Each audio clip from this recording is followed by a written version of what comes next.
Hello, this is Carl, also known as Zarepath, and today I am talking about a delightful deck in the custom standard format.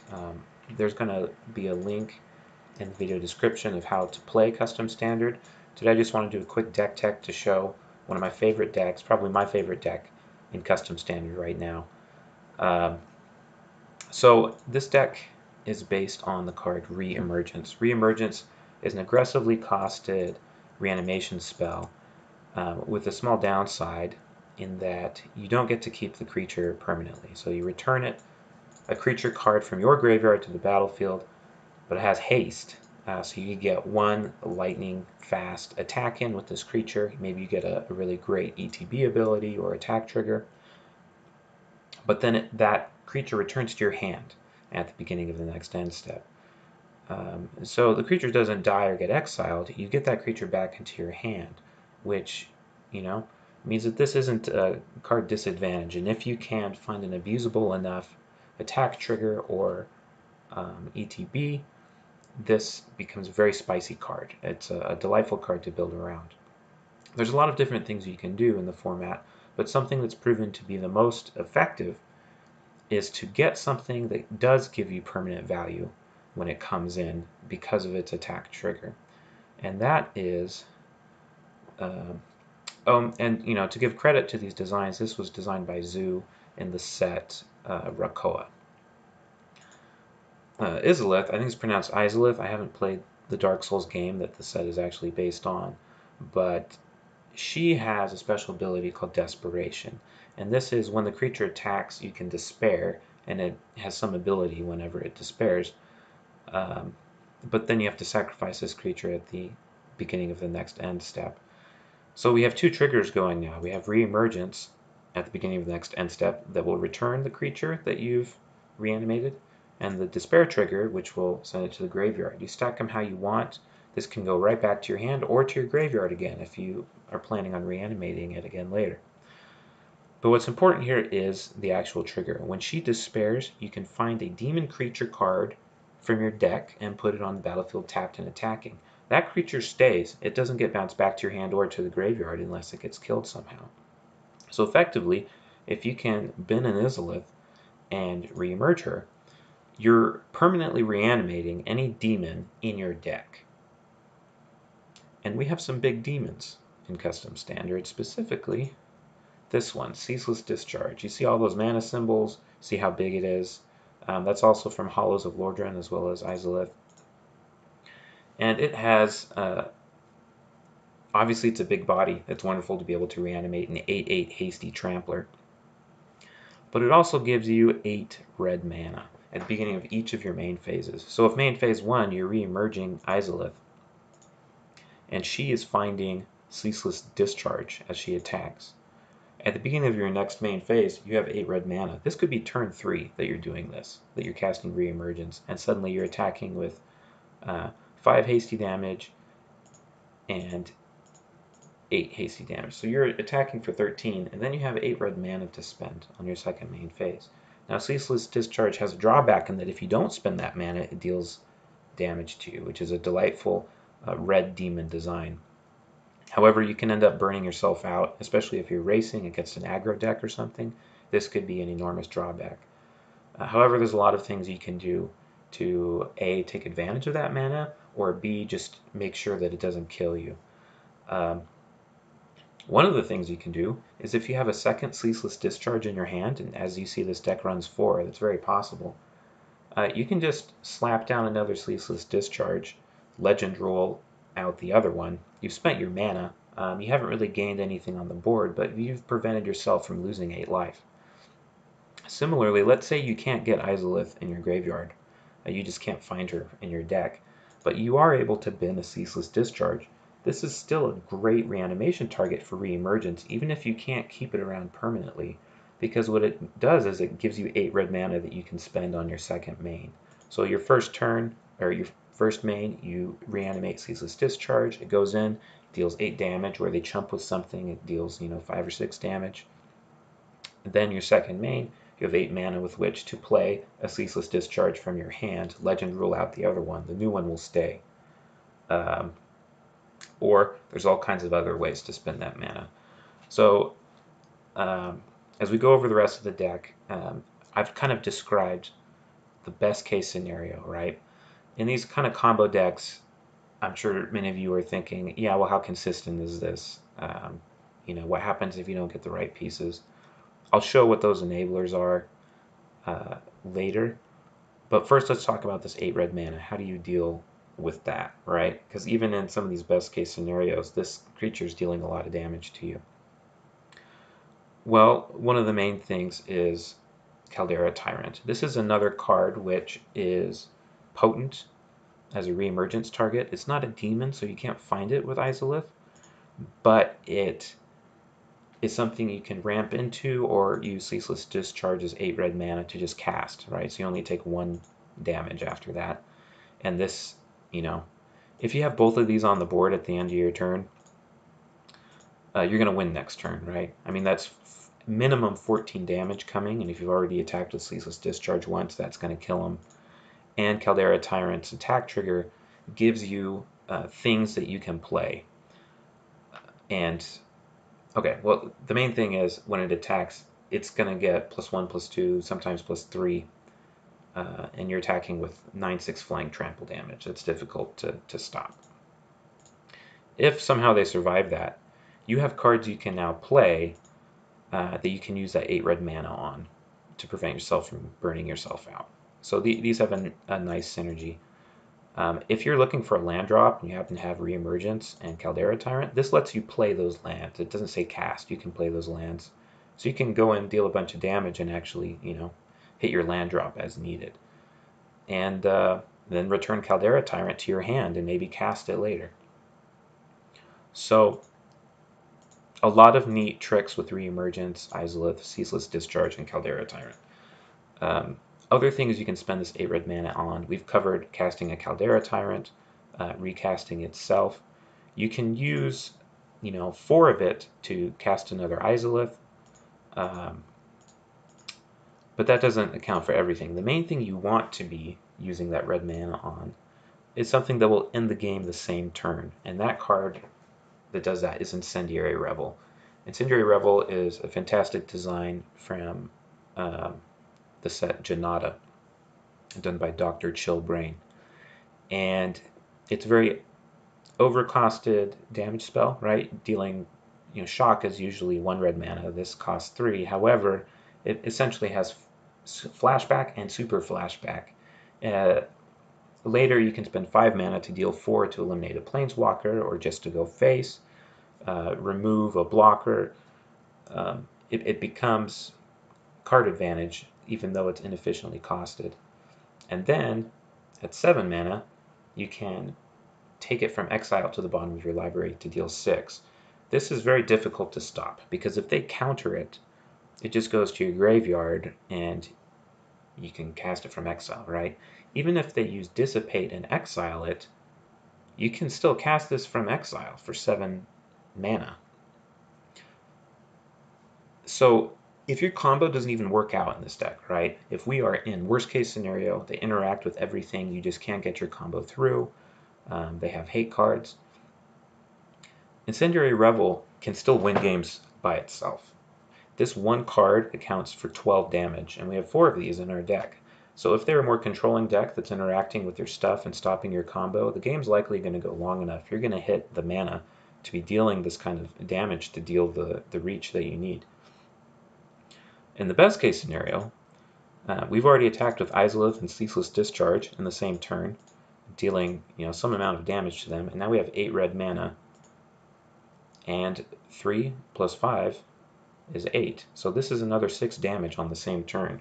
And if Ceaseless Discharge survives till your next turn, that's another 6. You can deal all 12 of this card's damage off of Ceaseless Discharge's mana. And, if they don't have any blockers up, 5 plus 8 is 13, plus 6 is 9, they're often dead from you going off. And even if they're not, you've got an 8/8 Trampler ready to go. And even if they remove it, you have an Incendiary Revel waiting for you to hit 7 mana, and then you deal 6 points of burn. So this is a fantastic mana sink. that combos perfectly with Ceaseless Discharge. You can use it early on in a game to interact with stuff. If your combo isn't quite coming together yet and you want to slow down their aggro attack, you can pick off some pieces with your Incendiary Revels until you can find your combo. Other things, so we've mentioned Caldera Tyrant, Ceaseless Discharge, Incendiary Revel, those are all mana sinks for Discharge. We also get it from our lands. Utamu Molten Cradle, it doesn't help our mana at all, but it's really neat to, if you have nothing else you can do with your mana, you're worried about burning yourself out, use 5 of it, sacrifice your Discharge, and get 8 tokens. That gives this deck another axis of attack. Instead of going big and attacking 3, you can go wide. And a lot of decks, it's hard for them to deal with that many 1/1 tokens, and you can pick through the last points of damage over a couple turns of attacks. And more importantly, you're preventing yourself from killing yourself with the mana burn. The other thing is Royal Domain. Royal Domain does really good fixing for this deck, which is actually 3 color in this iteration I've done. This is often a 2 color deck of just red and black, but I've gone all the way into blue, so it's Grixis, and I'll show you why in a minute. But this helps you hit, the Reemergence double black cost on turn 3, or if you're getting high up in mana and you can actually cast a Ceaseless Discharge for whatever reason, this gives you 3 red mana pips, which is nice. You can use 3 of Ceaseless Discharge's mana to make a petal, and that'll save you 3 life. But this also lets you spend a ton of mana on the blue spells that I've added to this deck.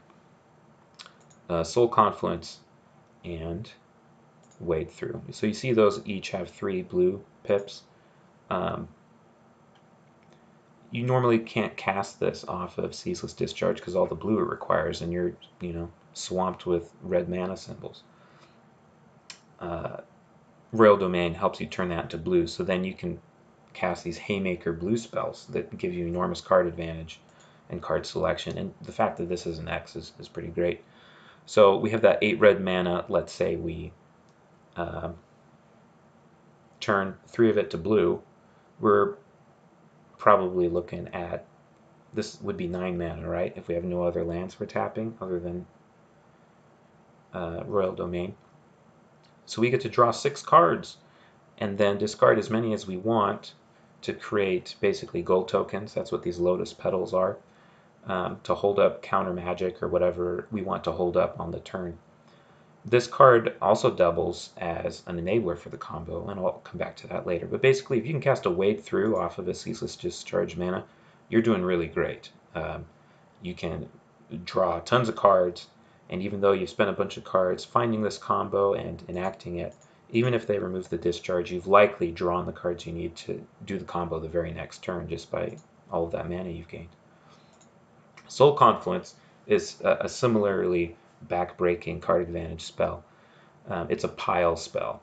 So you look at the top 5 cards, your opponent has to separate them into 3 piles. So it's not a normal 2-pile thing, but 3, where one of the piles goes to graveyard, one goes to hand, just like Fact or Fiction, but the 3rd pile, you can cast any card in that pile you want, unless it's another Soul Confluence. So you can't chain Soul Confluences into each other. In this particular deck, it is very difficult for an opponent to give you bad piles. Soul Confluence, it's hard to give bad piles anyway, just because, there's so much card advantage and tempo advantage from that. But especially in our deck, where we're running enormous things like Caldera Tyrant, Ceaseless Discharge, other Soul Confluences, things like that. Incendiary Revel, which, you can put that in the graveyard for huge advantage, right? If you're figuring out your piles, putting Revel in your graveyard is wonderful. But being able to just cast Ceaseless Discharge off of Soul Confluence is wonderful as well. So remember how I talked about if you have to reemerge Ceaseless Discharge, so it's going to go away at the end of the turn, you can just play another one to replace it, so you then get the permanence. Well, what if you don't have another one? If you have a Soul Confluence and Royal Domain, you can cast a Soul Confluence, and if you find a Ceaseless Discharge, you can cast it out of the Soul Confluence, and it will replace itself, and now you have that permanence. Or you can find Caldera Tyrant, something big and enormous. But what else is fun is, what if you Soul Confluence on a main phase? So like main phase 1, you don't have Discharge in play, you don't have Reemergence, maybe you have something in your graveyard, who knows. It's really difficult for them to make piles where you have Reemergence and a Reemergence target, because you can either cast the target from one of your piles, or you can put it in a graveyard and cast Reemergence to bring it into play. Basically, no matter what, you're probably going to get multiple big guys off of Soul Confluence, because you can bin your target, cast a Reemergence. If you have other mana available, you can, and they split, like let's say you have Caldera Tyrant, Ceaseless Discharge, and they split the piles so that they're not in the same pile, you can cast one, bin the other, and then Reemergence the one that was in the graveyard. It's just a really fantastic way to ensure you're going to get a combo off this game. And if not a combo, at least cast the things your combo's trying to do anyway, which is cast these back-breaking enormous creatures. So those are the main blue spells, and they're wonderful things to cast off of Ceaseless Discharge mana.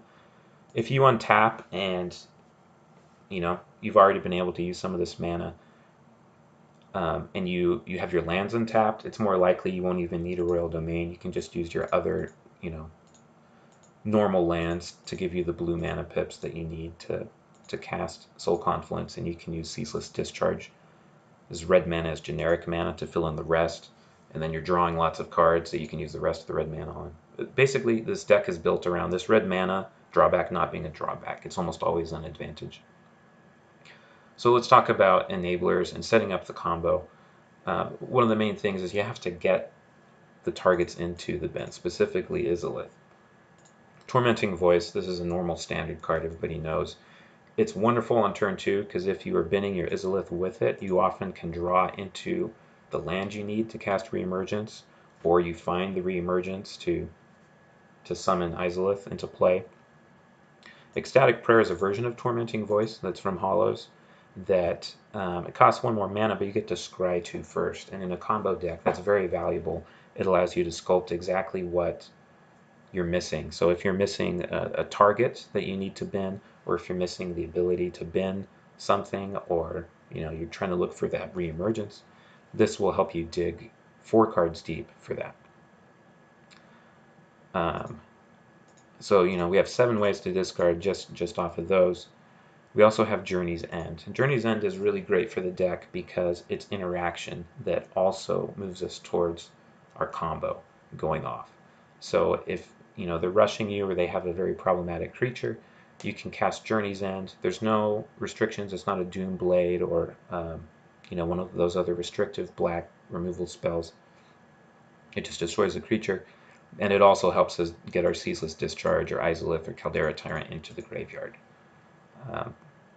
And then the last binning card that we have is Wade Through. You'd think that you normally only use this when you have tons of mana, and that's the best case, but you can even cast this just for 3 mana, draw 0 cards, and then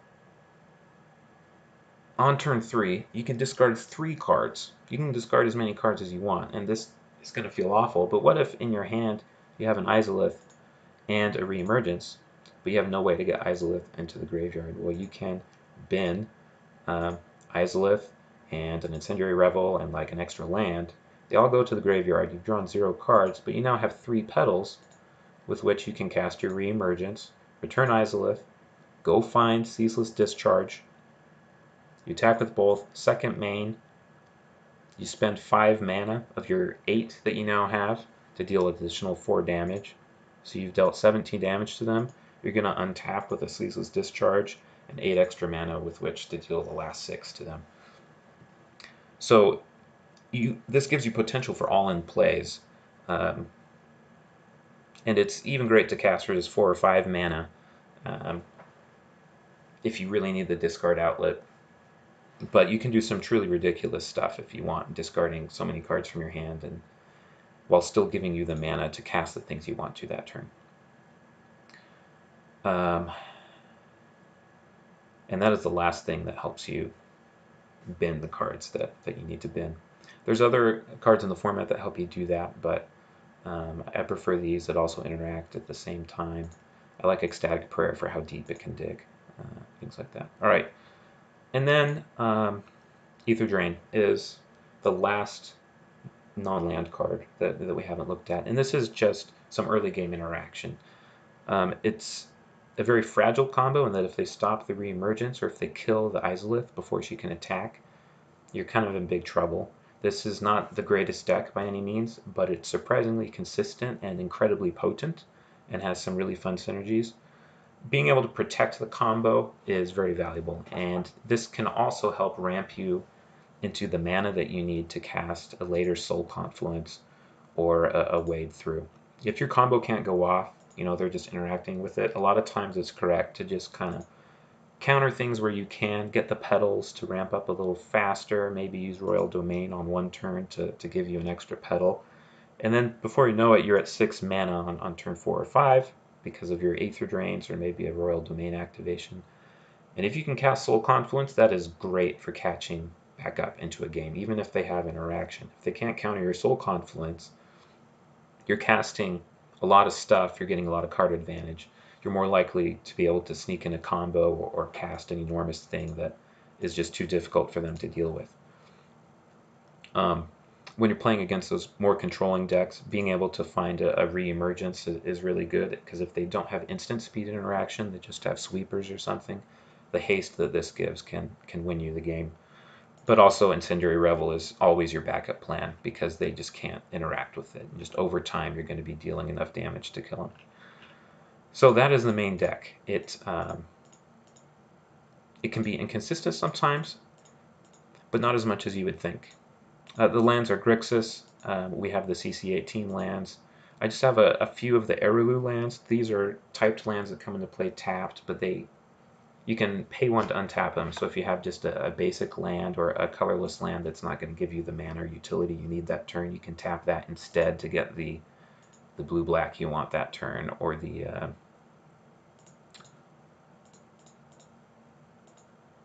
yeah, I guess that's the only Erelu land I have in there.